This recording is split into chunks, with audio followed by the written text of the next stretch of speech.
चला तर मग आज बघू आई काय बनवते आहे। नारळ वड्या आपलं चालू आहे आता। अरे वा, आज काय स्पेशल? आज स्पेशल नारळी पौर्णिमेसाठी रक्षाबंधनला भाऊ येणार ना।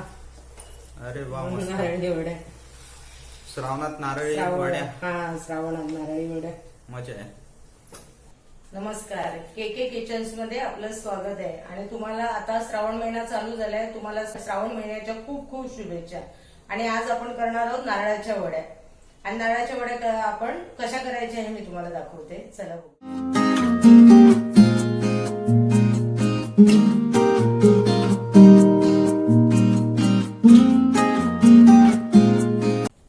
आता आपण साहित्य बघूया। नारळ घेतले आणि हे 2 नारळ मी खोवून घेतले, म्हणजे हे केलंय बघा, किस केलंय अशा किसणीवर आपण नारळ खोवून घेतले। त्याच्यासाठी मी 400 ग्रॅम साखर घेतली आहे, कारण आम्ही जास्त नाही गोड खात म्हणून, त्यामुळे मी थोडी घेतली। तुम्हाला हवी तर तुम्ही अर्धा किलो घेऊ शकता साखर। 1 चमचा तूप लागेल आपल्याला, वेलची पावडर, सजावटीसाठी आपण बदामनी ह्याचे काप केलेले आहे, आणि दूध घेतले अर्धी वाटी। एवढ्या साहित्यात आपली ही नारळाच्या वड्या तयार होणार। आता मी गॅस चालू करते। मी आता ह्याच्यात 1 चमचा, अर्धा चमचा मी हे टाकते तूप। ह्याच्यात तूप म्हणजे फक्त नावाला जरासं। आता हे तूप हे झालंय, मी ह्याच्यात आता हे खोबऱ्याचा किस टाकते। हे खोबरं आपण खाऊन घेतलंय ते।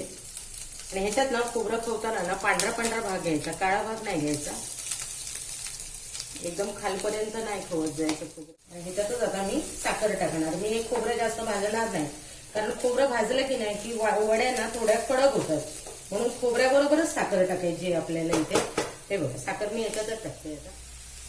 हे ना असं साखर टाकून आपल्याला ढवळत राहायचंय, म्हणजे साखर विरघळेल। साखर थोडी मेल्ट झाली ना ह्याच्यात की आपण ह्याच्यात दूध टाकणार आहोत। दूध थोडं टाकायचं, कारण वडी छान होते दुधाने। कोण कोण खवा पण टाकतात त्याच्यात, पण आम्ही खवा नाही टाकत, कारण दुधाने पण छान होतात वड्या। थोडं दूध टाकायचं। आता मी जे आपण दूध घेतलंय ना, हे दूध टाकते मी। हे अर्धी वाटी मी दूध घेतलं, हे दूध टाकते त्यात मी। आणि आता आपल्या ह्याच्या बरोबरच हे शिजून येईल। त्याला 5-10 मिनिटं लागतील आपल्याला, साखर मेल्ट होणार।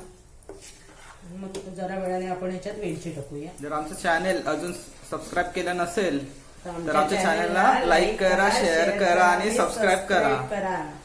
आणि ती बाजूची बेल आयकॉन आहे, ते बेल आयकॉन प्रेस करा, ज्यामुळे तुम्हाला आमचे नवीन नवीन रेसिपीचे नोटिफिकेशन येतील। आता आपलं थोडं घट्ट झालंय हे, अजून थोडा वेळ लागेल। हे बघा, अजून थोडं, हे बघा, जरा वेळ अजून।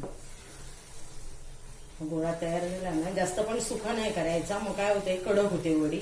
थोडी थिन ठेवायची, जर अशी एकदम पण सुकं केलं ना फळफळ कढईतच, तर ती वडी बरोबर नाही होत। ह्याच्यात मी आता हे बघा सुकलंय ना, आता मी ह्याच्यात वेलची पावडर टाकते। वेलची पावडर मध्ये थोडं जायफळ पण मी टाकलेलं जरासं। हे बघा, मस्त।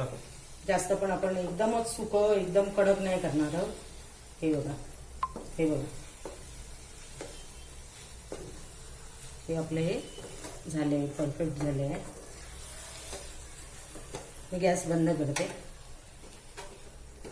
हे आपण ह्याच्या ताटाला हे तूप लावून घेतलेलं ना, त्यात हे काढून घेते। ताटाला मी तुपाचा हात लावून ठेवलेला ताटाला, आणि हे आता हे आपण त्याच्यावर पसरून घ्यायचंय। आता आपण हे ह्याने भांड्याने जरा थोडं असं मिश्रण सगळीकडनं व्यवस्थित प्लेन करून घेऊया।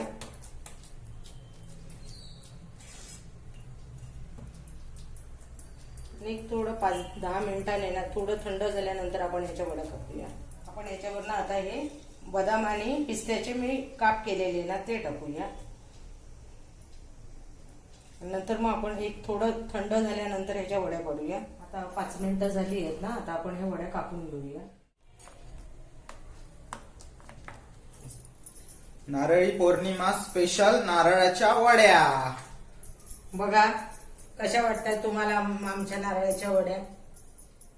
बघा आमच्या नारळाच्या वड्या कशा झाल्या त्या, झटकीपट, वेळ नाही लागत ह्याला, फक्त थोड्या सुकावे लागतात। 5 मिनिटांनी आपण ह्याच्या वड्या पाडू शकतो। करून बघा आता कशा। आणि तुम्हाला जर आमच्या नारळाच्या वड्या आवडल्या तर आमच्या चॅनलला लाईक करा, शेअर करा आणि सबस्क्राईब करा।